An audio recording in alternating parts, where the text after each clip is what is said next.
Okay, welcome. So some of you may have taken Uber and maybe you're a little curious about how it works, and also some of you may be thinking about driving for Uber. So I've just completed a little over my first week driving for Uber, just part-time while I look for another job, but I just thought I'd share some of my experiences with you. So I'll give you the bad and the good, and I'll just talk about the bad first, and I'll talk about how the app works as well. So my first day was last Saturday. I made 4 trips and I earned $21.76. 3 of those were short trips. I live in Pasadena, California, so one of those was a longer trip going into Hollywood, but the other 3 were just short trips. So I earned $21.76. The only thing is that also doesn't include my cost for gas, which is maybe about $8, and also doesn't include depreciation on your car. Obviously, the more miles you drive, when you go eventually to sell your car, it's worth less. So. And I only worked a couple of hours that day. It was a Saturday. It was my first day. I was just trying out the app and wanted to make sure that when I was really ready to go on Monday morning, that I knew what I was doing. So the second week, once again, I didn't drive every day. Just drove a few hours on most of the days. Thursday I had a job interview, so I didn't drive at all. Didn't drive on Sunday. So I did 11 trips from Monday to Saturday, for a total of $75.37, which is an average of only $6.85 per trip. But once again, that $75.37 doesn't include my cost for gas, which I'm just going to estimate at about $30. So really, you're saying $45. Now, granted, maybe that's a total of only 10 or 12 hours driving. You don't get paid for the time when you're sitting there, when you're just waiting, and you don't get paid for the time going to a customer. So let's just say 10 hours total. So if I were to time that by 4 to see what it would be if I were to work 40 hours, that 45 would be more like 180. But once again, $180 a week, not very much. So that would be really the negative, is I just didn't make that much. Now, a couple things. One is I heard that Uber rates are changing in some markets, so the rates are going to go up. Now, some of you may say that's a bad thing, but don't forget, if the rates are low right now and you can't get drivers, then the whole thing doesn't work. So, and the other thing is they're going to add tipping as well.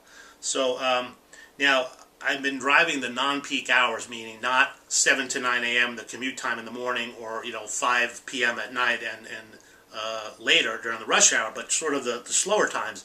They recommend you do that as a new driver just to sort of get used to it.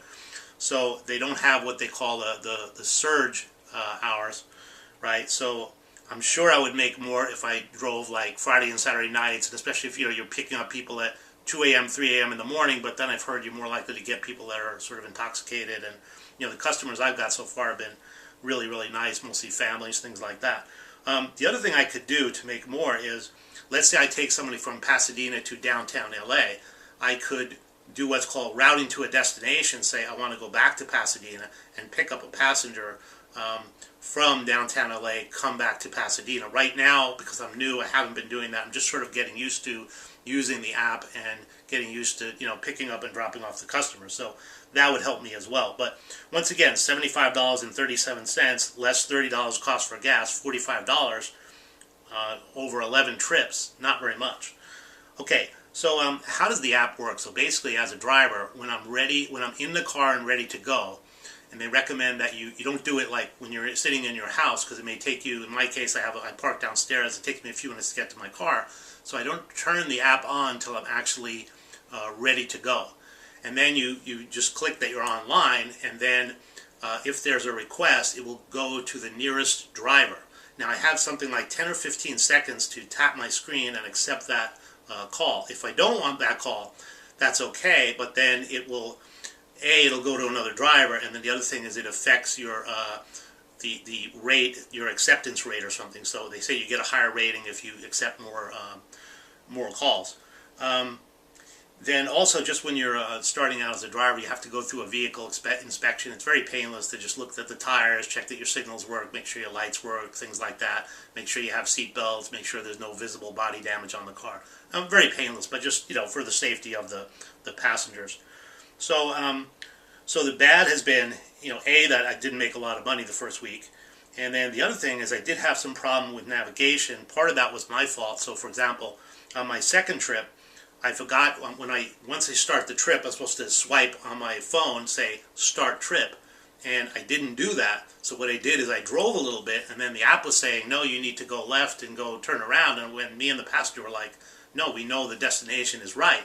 So what happened is they didn't actually start the trip. So it was telling me to go back to pick up the passenger. I already had the passenger, so that's a user error on my part. But I have had some problems with the navigation. There's Uber navigation, and then there's Google Maps. So when I did the Uber navigation, and once again, it may be different by market. I'm in Los Angeles, in Pasadena. When I did the Uber navigation, I wasn't able to get the audio. So when I went and when I set it to go to the Uber app, then it didn't give me audio, and I don't want to be looking at the screen when I have somebody in the car. It's not safe to be looking at your screen. When I went to Google Maps, I had no problem. So I just set my default to go to Google Maps, and then the navigation seemed to be okay. A couple times I forgot to start the navigation, so then I had problems. But once again, that's user error. So the bad things were I didn't make a lot of money, and I did have problems with the navigation. The good thing was, I was a little apprehensive about working with the public. I was like, when I was younger, I worked in a restaurant, and you got some really nice people that came in all the time, and you got some okay people, and then you got some people that were, just terrible. I haven't had any of those nightmare scenarios so far, but I have picked up every person, I think, within 5 or 6 minutes. And it's, it's been hot out in Pasadena, 93, 95, 98, something like that. So I have had cool water for them, too. You're not required to do that as a driver. Some drivers do give out water or maybe some gum or something like that. Right now, I'm a new driver, so I think it's just a nice gesture, especially on a hot day, to have some water for the customers.